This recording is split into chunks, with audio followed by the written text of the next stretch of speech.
Bismillahirrahmanirrahim. Assalamualaikum warahmatullahi wabarakatuh. Sini kami bertiga yang beranggotakan oleh saya, Muhammad Ihsan, dan juga Imam Hanafi, dan ini Maha Al-Ghazali. Sini kami bertiga akan mempresentasikan hasil dari pancangan Stupadu 3, yakni proyek SMK.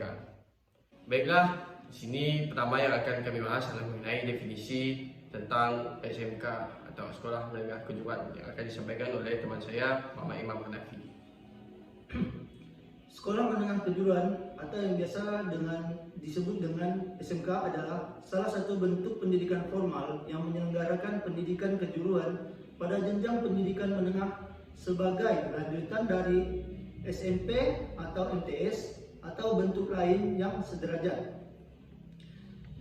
Pada proyek perancangan SMK kami menerapkan 3 jurusan, yaitu yang pertama adalah jurusan teknik gambar bangunan, yang kedua adalah teknik konstruksi kayu, dan yang ketiga adalah teknik mesin. Di sini terdapat data existing di mana lokasi site kami terdapat pada Jalan WR Supratman.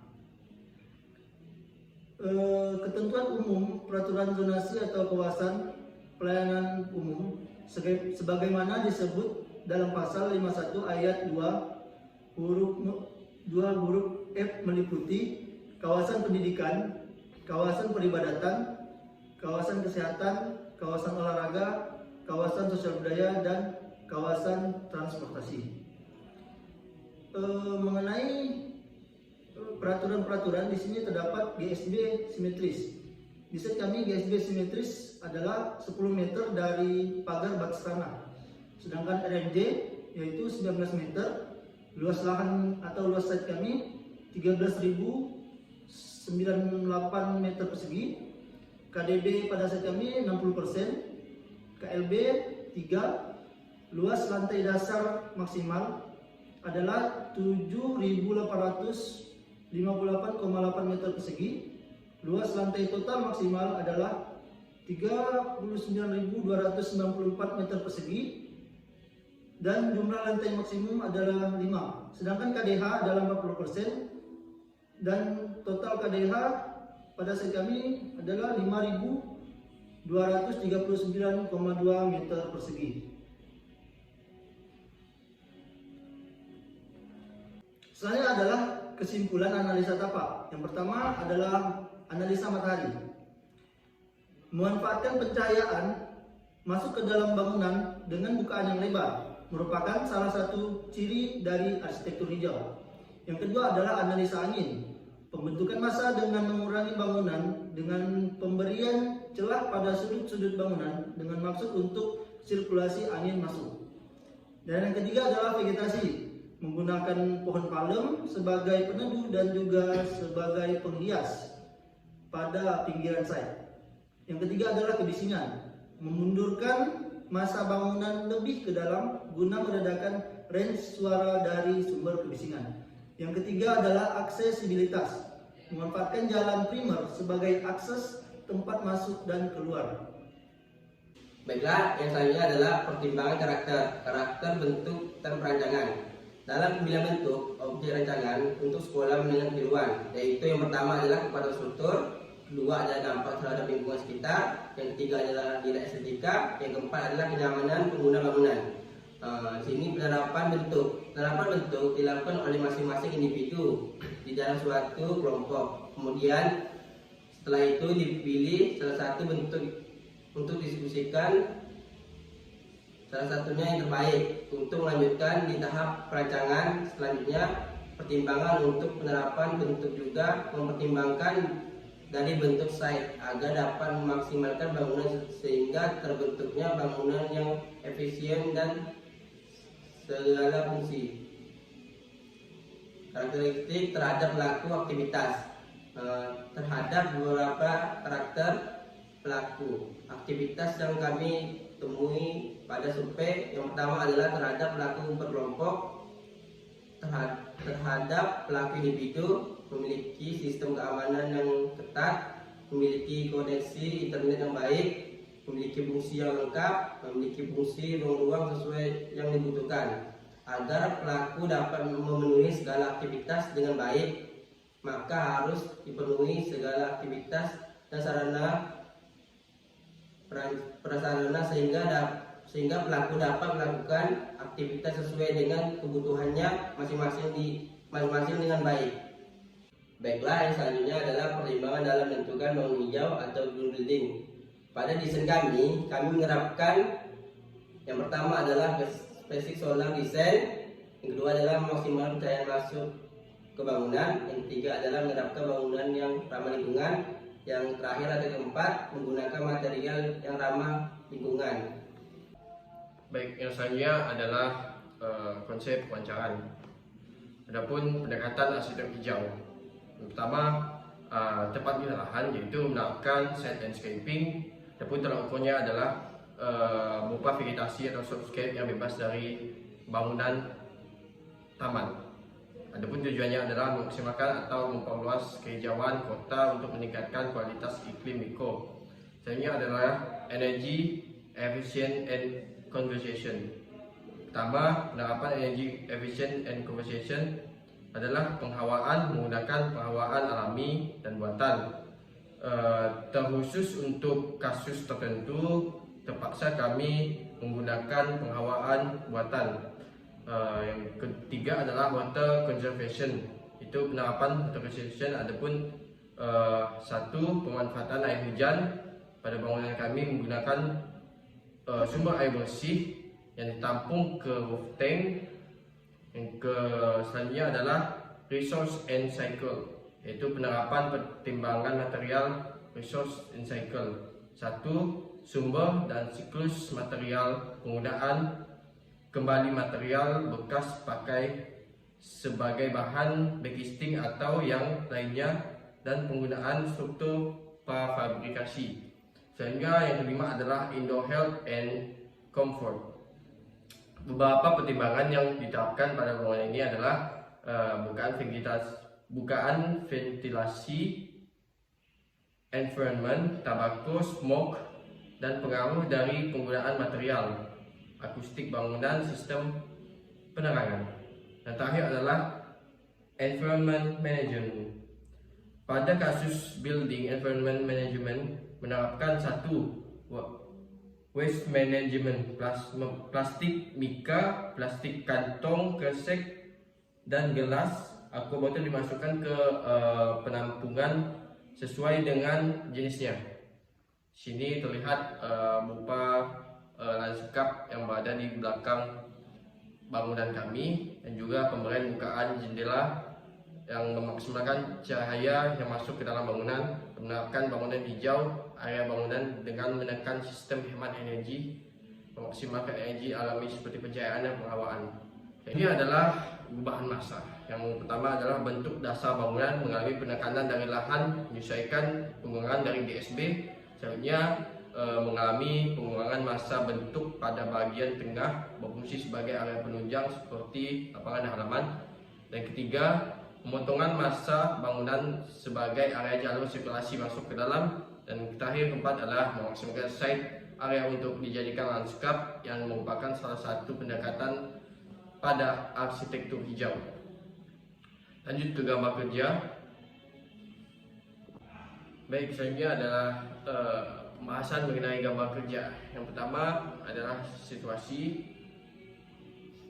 Ini adalah situasinya yang terletak pada Jalan WR Supratman. Selanjutnya adalah set plan, di mana pola sirkulasinya adalah merupakan jalur satu arah.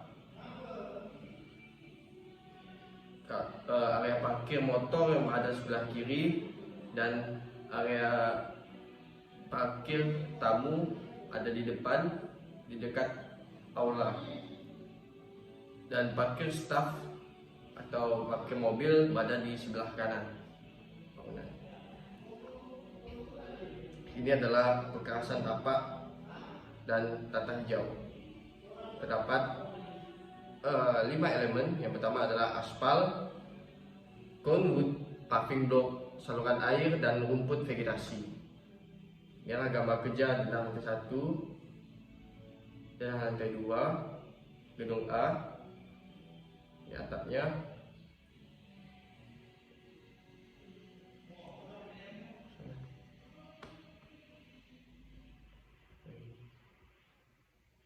Ini adalah denah gedung A lantai 1. Ini denah gedung A lantai 2. Berikutnya adalah gedung B lantai 1, lantai 2. Ini gedung B lantai 3. Selanjutnya adalah gedung C lantai 1, lantai 2, lantai 3. Dan ini gedung D lantai 1. Di sini merupakan gedung D adalah gedung dengan jurusan TGB, Teknik Gambar Bangunan. Terdapat ruangan gambar manual dan juga labcom atau laboratorium komputer. Dan juga setiap gedung jurusan terdapat masing-masing teorinya, ruang teori, ini dua kelas. Ini adalah denah layout gedung E atau gedung mesin. Lantai 1, lantai 2. Dan ini adalah denah gedung F atau jurusan teknik kayu. Ini lantai 2-nya. Dan ini adalah area penunjang berupa denah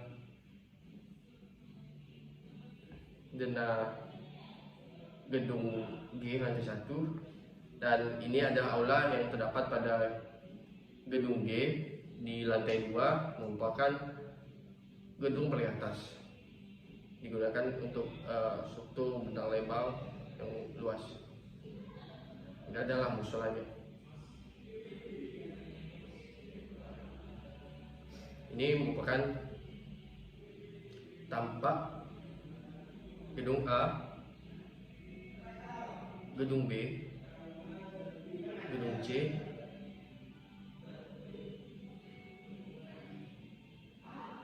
gedung F, E.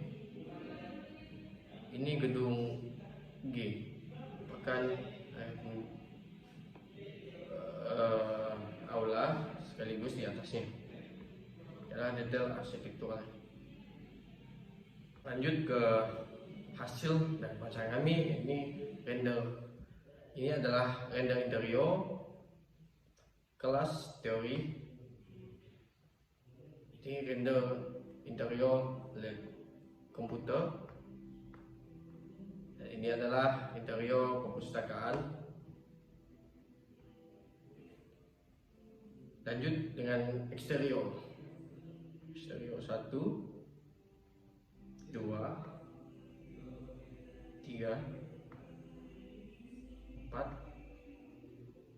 5, 6. Ini area parkir, area taman. Cukup. Sekian dari saya, merupakan gambar dari arsitektural, dan selanjutnya akan dilanjutkan oleh gambar struktural teman saya, ini Imam Hanafi. Baiklah, di sini saya akan menjelaskan tentang struktur dari proyek SMK kami. Yang pertama adalah pondasi. Pada proyek kami menggunakan 6 jenis tipe pondasi di mana-mana berbeda ukuran.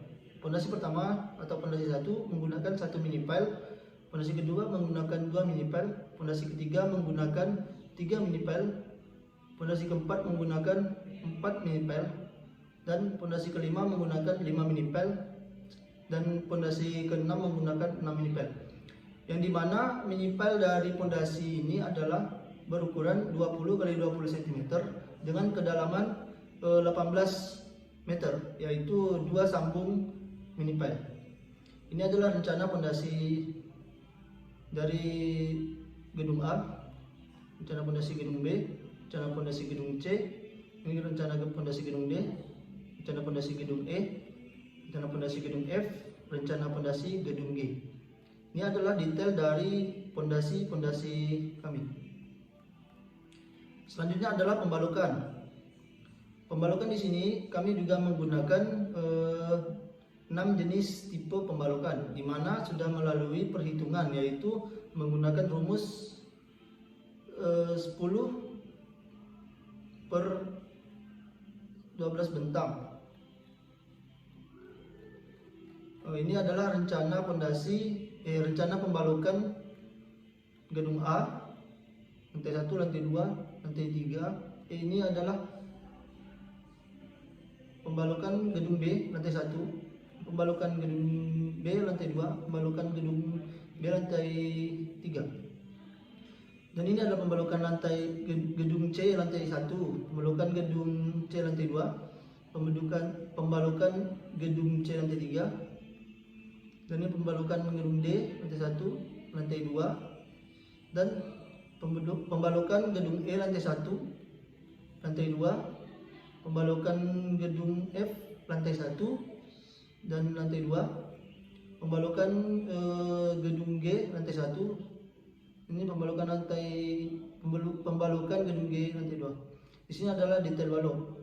Di sini terdapat 6 jenis balok. Yang pertama adalah balok ukuran 15-25, balok ukuran 20-40, balok ukuran 25-45, balok ukuran 25-50, balok ukuran 35-70, dan balok ukuran 40-80. Untuk tulangan pada balok, yaitu tulangan utama kami menggunakan besi 16, dan tulangan pengaku menggunakan besi 10, dan begel menggunakan besi 10. Selanjutnya adalah rencana atap. Di sini kami menggunakan kerangka atap baja ringan dan penutup atap yaitu genteng metal. Ini rencana atap dan ring balok gedung A, gedung B, gedung C, gedung D, gedung E, gedung F, dan di gedung G dikarenakan bentang lebar di area bengkel. Di sini kami menggunakan struktur atap baja WF, dan penutup atap juga sama yaitu genteng metal. Di sini terdapat potongan, bisa kita lihat. Dan ini adalah rencana portal dari portal. Di sini kami menggunakan satu bangunan saja yang didetailkan portal, yaitu gedung A, sama dengan potongan. Di sini kami juga menggunakan satu bangunan saja, yaitu bangunan gedung A. Kemudian adalah rencana tangga. Terdapat di sini detail tangga, sama dengan yang lainnya. Untuk tulangan pada tangga, di sini menggunakan tulangan yang utama yaitu tulangan 16, dan tulangan pengakunya yaitu tulangan 10. Dan terdapat di sini rencana pondasi dari musola. Untuk musola kami menggunakan 3 jenis tipe pondasi, yaitu pondasi 1 dengan 1 minipel, pondasi kedua dengan 2 minipel, dan pondasi ketiga dengan 3 minipel. Nah, ini rencana pembalukan pada musola. Di sini adalah detail pondasi pada musola. Di sini adalah detail pembalukan dari musola. Terdapat 2 jenis balok yang berukuran 15-25 dan juga 25-45. Di sini adalah rencana atap dari musola. Struktur kerangka atapnya menggunakan rangka baja ringan. Baiklah, sekian dari saya. Terima kasih.